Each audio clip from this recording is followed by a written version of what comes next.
terlebih dahulu, teman-teman berdiri terlebih dahulu. Oke, teman-teman bisa berdiri. Penanya letakkan di atas meja. Penanya letakkan di atas meja. Nah, kalau saya bilang clap, kalian tepuk tangan. Clap. Kalau boom, kalian begini di meja. Kalau saya bilang pen, kalian pegang pena. Yang tidak mendapatkan pena, kita hukum. Setuju? Nanti gimana Kalista kalau saya pegang? Kalista ini suka marah-marah ya? Tidak boleh seperti itu ya Kalista. Oke, teman-teman. Kita terlebih dahulu ya. Kita coba dulu ya.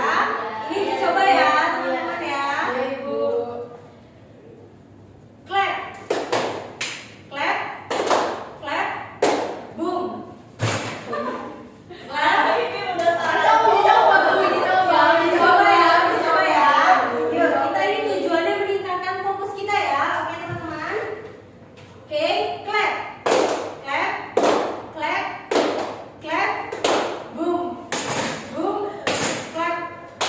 Boom. Clap. Boom. Clap. Elsa, tidak fokus Elsa, tolong ditingkatkan fokusnya. Oke, sekali lagi ya. Uji coba ya. Ini yang beneran ya. Ini yang beneran. Oke, 1, 2, 3. Clap. Clap. Clap. Clap. Clap. Pen.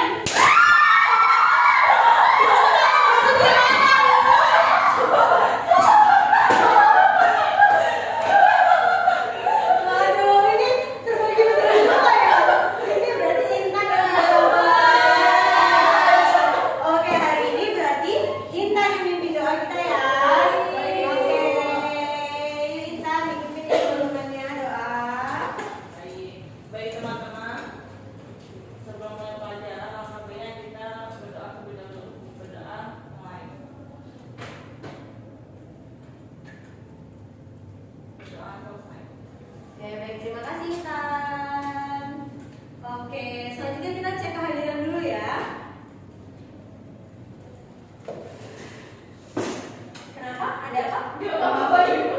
Ibu, mereka kayak musuhin saya, Bu. Ya udah Elsa, agak dikit lagi ya, agak dikit lagi ya. Oke. Nah, tidak boleh yang musuh-musuhan ya. Iya, Ibu. Oke, yuk kita cek kehadiran dulu. Feby Virial, Tidak masuk Ibu. kenapa? Tidak tahu Ibu, tadi saya ketemu dia masuk ke warnet. Tidak baik sekali, tidak bercontoh ya. Ya, Ibu. Teman-teman, aduh Feby. Aduh, dia tak mau suka ke warnet.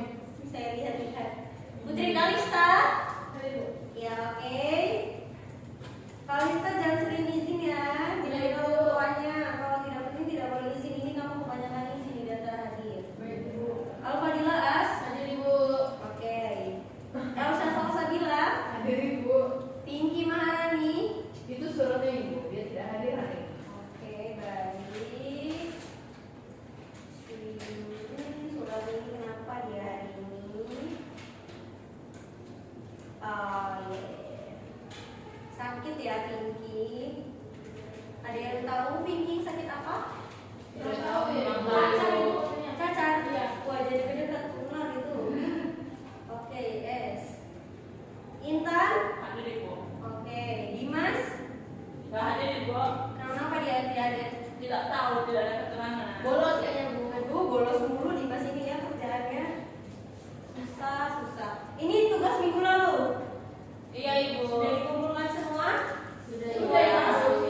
Sudah, oke, Dan bagus. yang satu juga sebenarnya tadi titip saya Bu Pinky. Oh. Ya udah, cuma nyatanya emang nggak bisa jadi. Kalau yang warnet kamu bolos, titip nggak? Tidak Ibu. Tidak. Yang bolos, saya bolos ngintip juga sih Bu. Terus saya tanya kenapa bolos ya, dia mau main ML. Waduh. Ya kenapa Bu? Waduh, tidak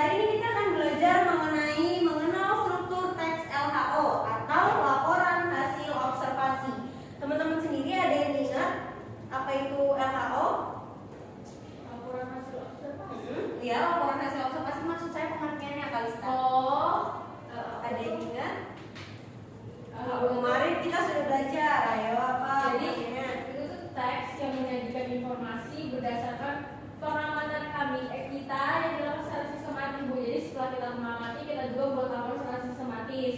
Terus juga teks juga bersifat objektif dan faktual ya Bu. Yes, betul sekali.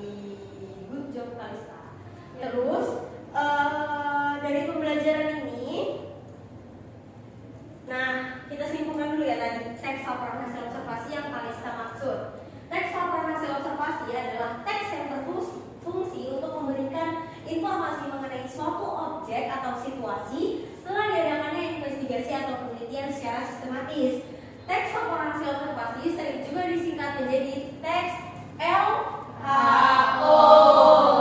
Betul sekali. Nah, tujuan dari pembelajaran kita pada pagi hari ini adalah siswa atau kalian itu dapat menemukan informasi terkait struktur teks laporan hasil observasi khususnya melalui kegiatan membaca dan menyimak secara seksama.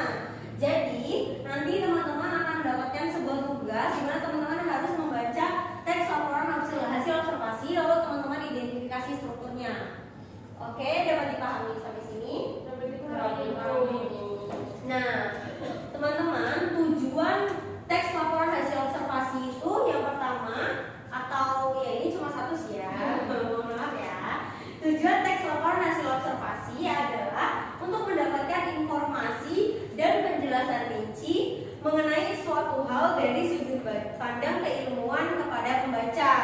Nah, dari sini teman-teman, kita jadi tahu nih tujuan dari teks laporan hasil observasi itu apa. Nah, kalian itu bisa loh mengamati lingkungan kalian sendiri atau kayak misalnya nih Kalista mengamati Al-Fadila. Nanti Kalista tahu, Kalista bisa juga tuh menyusun teks laporan hasil observasinya mengenai Al-Fadila itu seperti apa. Kalau misalnya Al-Fadila pemalas atau Al-Fadila sangat cantik atau Al-Fadila kalau di kelas suka tidur atau bagaimana begitu. Jadi laporan hasil observasi ini ya isinya yang bertujuan untuk mendapatkan informasi atau penjelasan rinci gitu. Nah, selanjutnya ada nih ciri-ciri teks laporan hasil observasi. Ada yang udah tahu cirinya apa aja? Saya Ibu. Ya, apa aja Nusa? Ciri-ciri teks laporan hasil observasi itu ada 3. Yang pertama bersifat objektif, yang kedua berdasarkan fakta, dan yang ketiga yaitu bersifat khusus atau spesifik. Oke, baik, betul Elsya. Jadi saya izin menjelaskan ya mengenai ciri-ciri teks laporan hasil observasi. Yang pertama itu adalah bersifat objektif.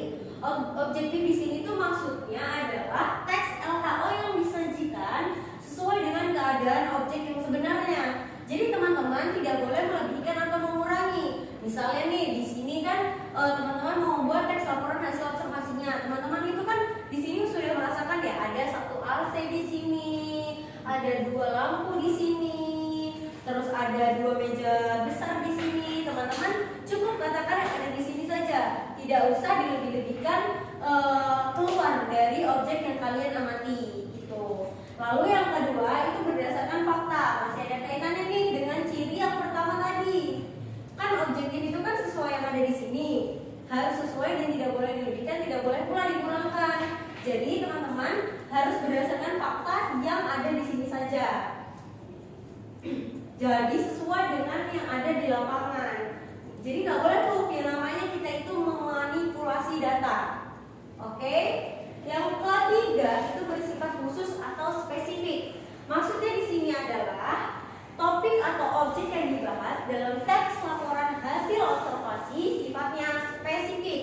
Misalnya, kamu ingin membahas tentang bahaya boraks pada makanan. Nah, kalian itu berarti fokusnya nanti hanya uji coba boraks ke beberapa sampel makanan saja.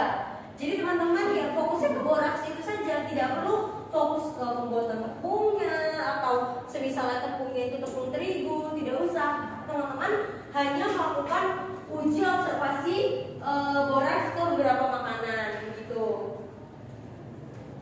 Selanjutnya teman-teman ada lagi nih ciri-ciri teks laporan hasil observasinya. Yang keempat itu disajikan secara lengkap.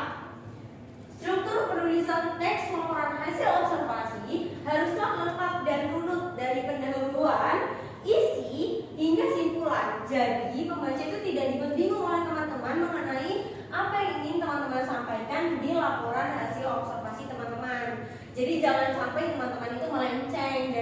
tadinya membahas tentang makanan bahaya boraks di makanan, teman-teman tiba-tiba membahas bakso babi. Itu kan tidak melenceng begitu ya. Yang tadinya boraks jadi ke bakso babi itu kan sangat-sangat melenceng. Jadi harus runtut dari awal hingga akhir, harus sesuai juga. Lalu yang terakhir yaitu disajikan menarik dan mudah dimengerti oleh pembaca nih. Jadi teman-teman itu harus membuat teks laporan hasil observasi teman-teman itu semenarik mungkin agar pembaca itu merasa tertarik. Oh iya ya, ternyata kalau kita menggunakan boraks dalam makanan itu berbahaya begitu. Jadi harus dibuat semenarik mungkin. Selanjutnya itu ada struktur teks laporan hasil observasi. Struktur teks laporan hasil observasi itu terdiri dari judul, klasifikasi umum, deskripsi, dan penutup atau simpulan. Nah, penutup atau simpulan ini sama ya teman-teman. Jadi penutup itu ya bagiannya simpulan, simpulan itu ya penutup begitu.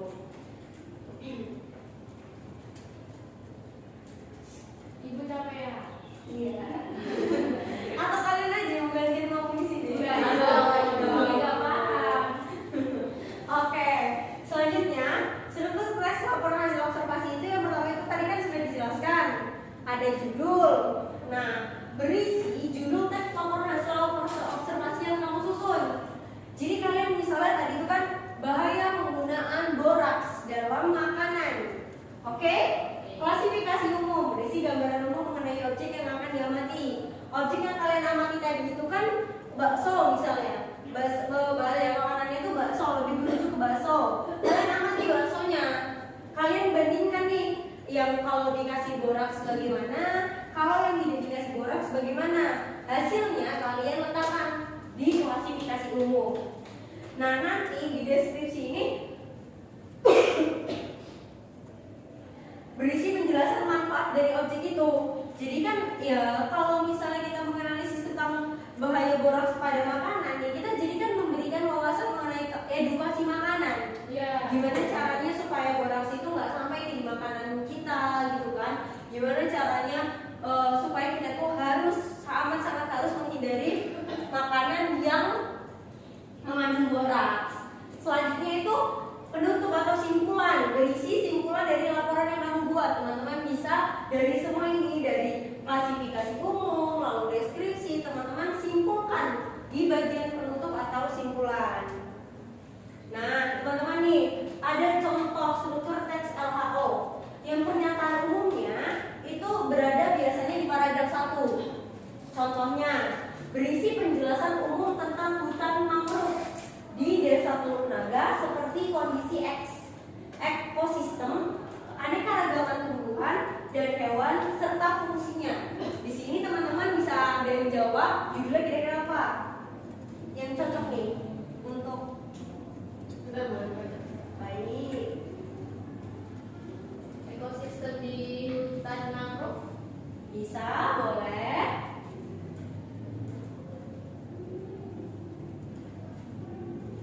Sudah? Kondisi ekosistem hutan mangrove di Desa Teluk Naga. Ya, boleh. Jadi teman-teman, kita ambil ya judulnya, kita taruhlah kondisi ekosistem kondisi ekosistem hutan mangrove di Desa Teluk Naga. Oke? Deskripsi bagiannya itu ada biasanya pada paragraf 2 yang berisi penjelasan mengenai luas area, kondisi tanaman mangrove tadi, tanah, dan jalur akses ke sana. Jadi ini tuh penjelasannya mengenai tempatnya, mengenai tempat dari Desa Teluk Naga ini. Dan kalian juga menjelaskan mengenai hutan mangrove-nya ini, begitu. Nah, lalu yang deskripsi manfaat itu biasanya ada di paragraf ketiga. Teman-teman bisa menuliskan deskripsi manfaat ini pada paragraf ketiga teman-teman. Biasanya kayak ya apa sih manfaatnya hutan mangrove itu buat kita gitu kan. Saya pernah tuh lihat di TikTok atau di Instagram gitu ya. Jadi dia menghalau air laut itu untuk menerjang pemukiman warga. Jadi ini bisa Halau apa ibu? apa? Halau. Menghalau itu menghalangi. Oh, Ya. Simpulan itu berada di paragraf terakhir. Seperti biasa, simpulan yang berisi hasil dari hal itu bagaimana begitu. Nah, setelah kita sudah berbicara jauh-jauh kehidupan sehari-hari. Kita jadi lebih apa ya, lebih sering nih, lebih suka untuk mengamati lingkungan sekitar kita. Jadi teman-teman bisa terus mengamati lingkungan sekitar teman-teman bisa tahu manfaat dari apa yang kalian nanti amati, begitu kan. Jadi teman-teman, saya harap dengan kita belajar laporan hasil observasi ini, teman-teman dapat lebih aware atau lebih peduli gitu ya, lebih care sama lingkungan teman-teman. Jadi teman-teman harus bisa ya mengembangkan laporan hasil observasi ini sesuai dengan strukturnya. Baik Ibu. Oke, dapat dipahami? Dapat dipahami, Ibu. Oke, kira-kira ada yang ingin ditanyakan? Sudah, Ibu. Cukup jelas, Ibu. Cukup? Oke, jadi laporan hasil observasi ini saya mau teman-teman membuat tugas ya. Teman-teman bisa membuat tugas laporan hasil observasi dengan membuat atau mengamati lingkungan teman-teman, lalu nanti dibuat menjadi teks laporan hasil observasi. Oke? Ya. Dapat dipahami? Dapat dipahami, Ibu. Ada yang ingin ditanyakan?